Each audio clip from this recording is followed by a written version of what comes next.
Democracia no Ar em Quarentena, formato especial aí para a gente manter o isolamento social em respeito e em consideração com a humanidade.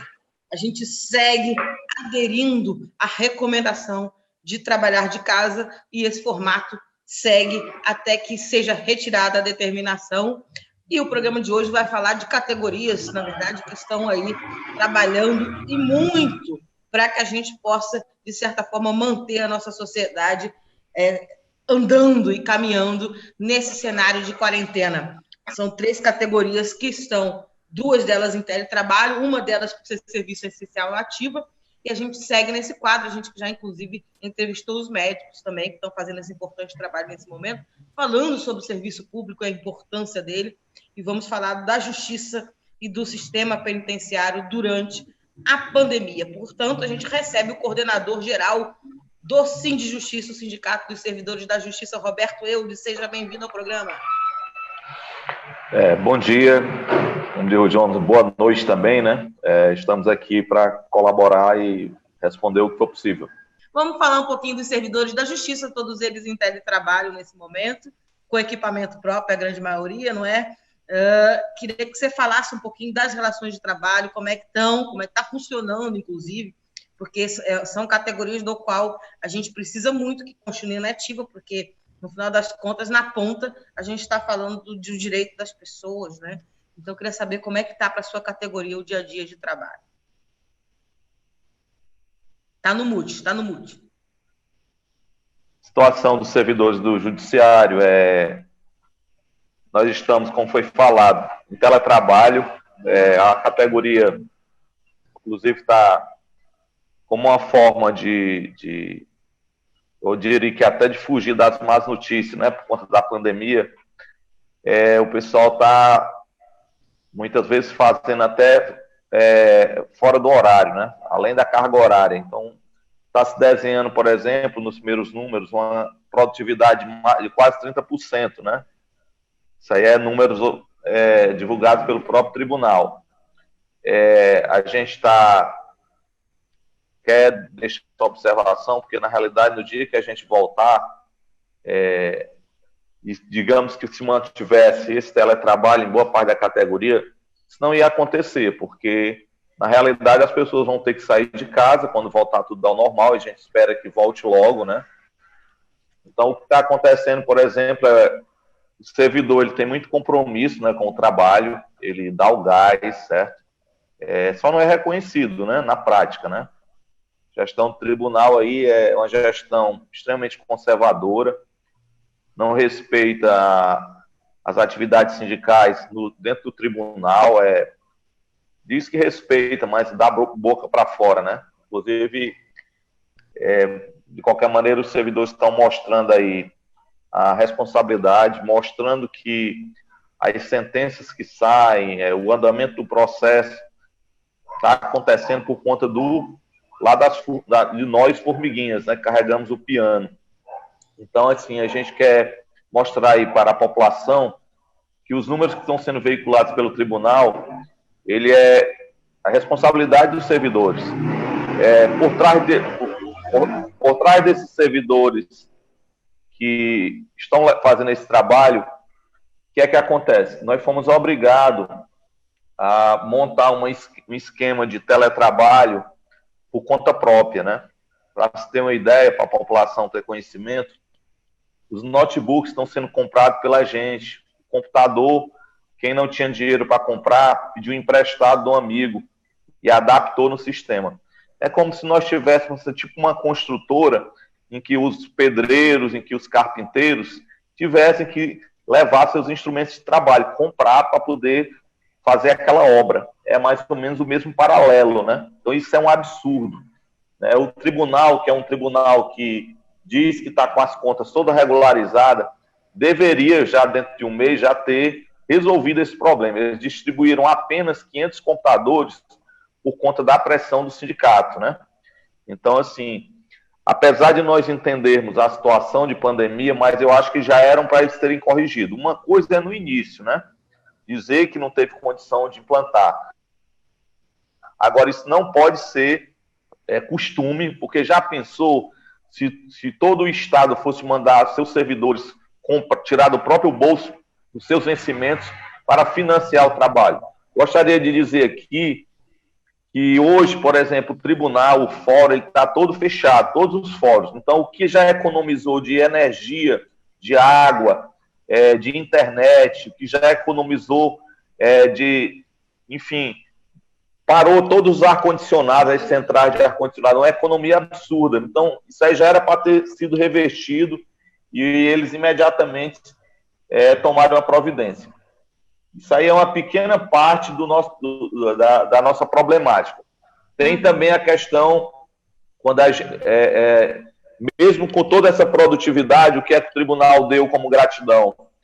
Ele simplesmente cortou, ficou na linha de cortar nossas ascensões funcionais, né? Então, hoje, 700 servidores, a partir de junho, não vão mais ascender na carreira, né? Nós estamos com 20% de perda, eu acho que como a maioria dos servidores também, dos demais poderes, né?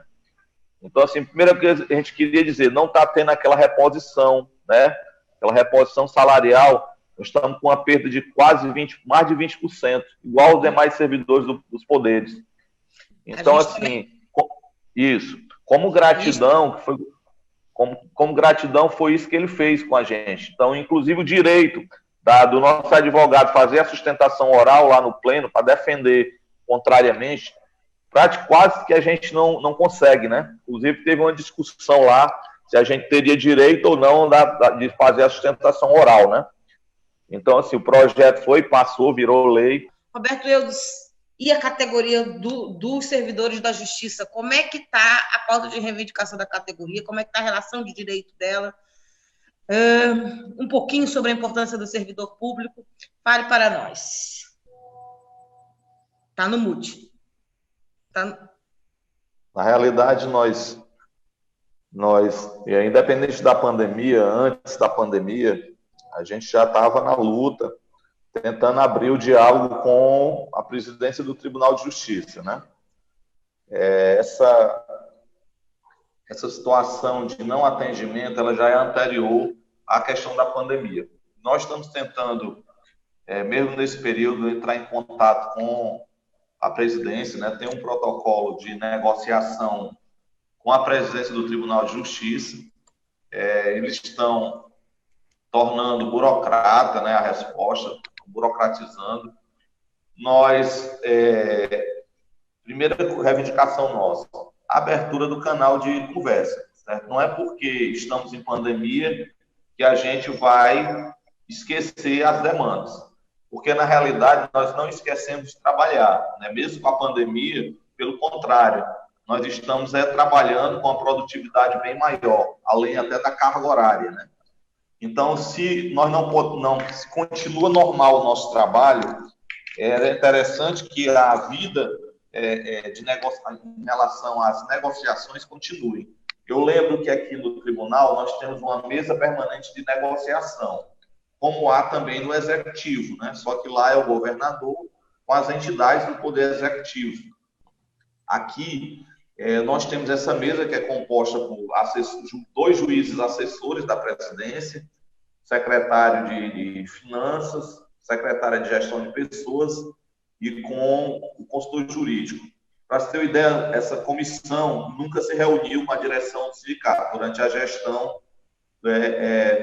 não houve reunião. Para não ser injusto, a gente houve uma reunião, mas com a equipe incompleta, né? Acho que no mês de agosto de 2019, né? Então, de lá para cá, não houve nenhum avanço na negociação. Nós temos aí, foi eleita uma comissão para conversar sobre a questão do formato de minuto de plano de cargos. Essa comissão nunca se reuniu. Eu sei que entrou o período da pandemia, mas aí os servidores que foram eleitos para compor o grupo de trabalho estão aí à disposição. A gente está aguardando que o tribunal, primeiro, abra o canal, porque do jeito que está aí, o que é que está acontecendo? Nós estamos telefonando para os assessores e, às vezes, demora muito o contato. Às vezes, não visualiza a mensagem do WhatsApp para a gente poder tocar. E aí, essa é a primeira pauta. Sentar numa conferência virtual, certo? Porque o mundo está funcionando. só para o Tribunal de Justiça e em relação ao direito sindical, é que ele não funciona. Nós estamos fazendo, por exemplo, essa videoconferência aqui, essa conversa na rádio, nós estamos fazendo conversa com os planos de saúde, nós conversamos com o procurador do trabalho, Gerson Max, com mais 12 sindicatos, inclusive os 2 companheiros aqui que estão aqui estiveram lá naquela reunião que a gente começou, né, com os sindicatos do Executivo e o procurador. Então, assim, reunimos com os sindicatos do Nordeste, com a Federação, só falta o tribunal se reunir com a gente. Então, não venha com desculpa, que é por causa da pandemia. A gente queria aproveitar o espaço aqui para dizer que isso é uma intransigência. A parte do tribunal é muito intransigência, agir de forma unilateral contra o movimento sindical. Então, assim, nós queremos, sim, discutir aqui quem é que vai pagar a conta dos computadores que os servidores compraram, quem é que vai pagar o aluguel lá da nossa luz, quem é que vai pagar a internet que nós estamos pagando. Então, nós temos que sentar para organizar isso aí, após pandemia, pelo menos, esse pagamento seja ressarcido, porque não é justo.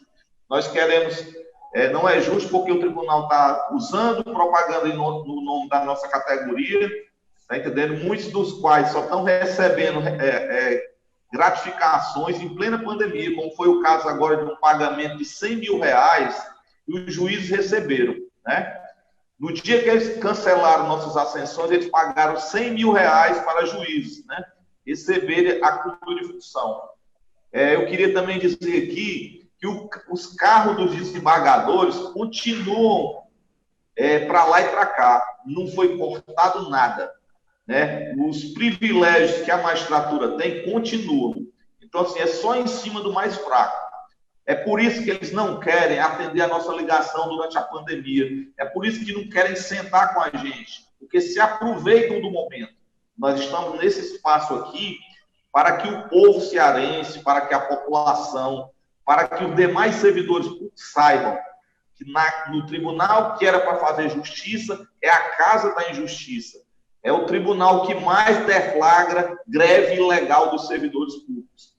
Qual foi a última vez que o tribunal decretou a legalidade de uma greve de servidor público? Eu não me recordo. Faz muito tempo. Os companheiros aqui que já entraram em greve sabem, os professores sabem, os policiais sabem, né? Civis, os agentes penais, enfim. É isso que nós estamos querendo. É a questão da abertura do canal. No canal de negociação, na reunião virtual, que é muito fácil de fazer, não gasta nada, a gente vai poder acertar isso aí. Então, estou chamando aqui o presidente do tribunal à responsabilidade. Assuma seu papel. Você assumiu como presidente do tribunal, você venha mostrar por que é que o tribunal está usando 2 pesos e 2 medidas. E para a gente poder trabalhar sossegado e realmente ser reconhecido. É essa a nossa intenção enquanto sindicato em nome da categoria. Roberto Eudes, as suas considerações finais, vou pedir que você pese também as coisas que eu elenquei aqui. Por favor, vamos ouvir o coordenador-geral do Sinjustiça e Servidores da Justiça, Roberto Eudes. É com você.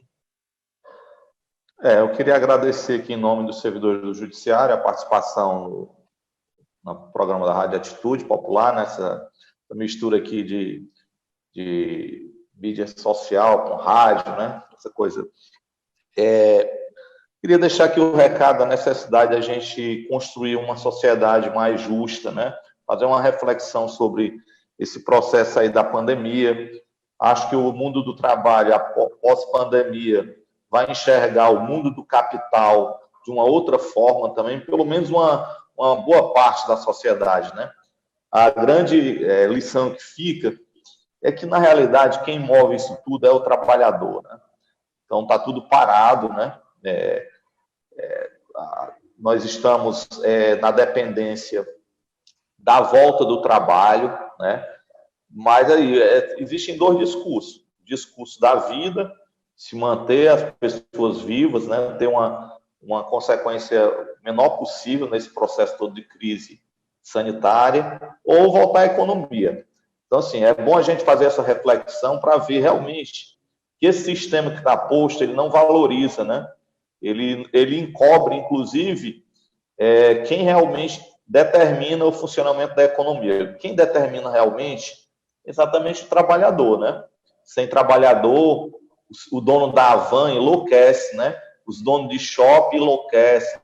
Os grandes empresários ficam fazendo campanha com a classe média mais despolitizada, uma parte dela, né, eu acredito, chamando o pessoal para ir trabalhar. Esse trabalho é muito embora tenha uma consequência até da vida, mas eles só querem saber do lucro. Então, assim, depois dessa pandemia, seria interessante que o trabalhador, que o servidor público também reconhecesse que ele tem um grande papel. E, nesse momento, nós aqui que estamos no nome dos servidores, nós temos que fazer a campanha positiva a favor do serviço público, porque nunca se demonizou o serviço público, nunca se precisou, até de forma irônica, do servidor público, né, do agente penitenciário, do servidor da justiça, principalmente os servidores da saúde, o médico, né, o enfermeiro, né, o policial também, que está fazendo a sua parte numa crise dessa. Então, são todos profissionais e servidores públicos. Então, aquela balela do Guedes, dos extrema-direitos neoliberais, vai por terra. Então, acho que a nossa conclusão de que, depois da pandemia, tem que ter mais Estado, sim, mais política pública, sim. Essa história de modernidade neoliberal, a gente não vai engolir. Eu agradeço aqui.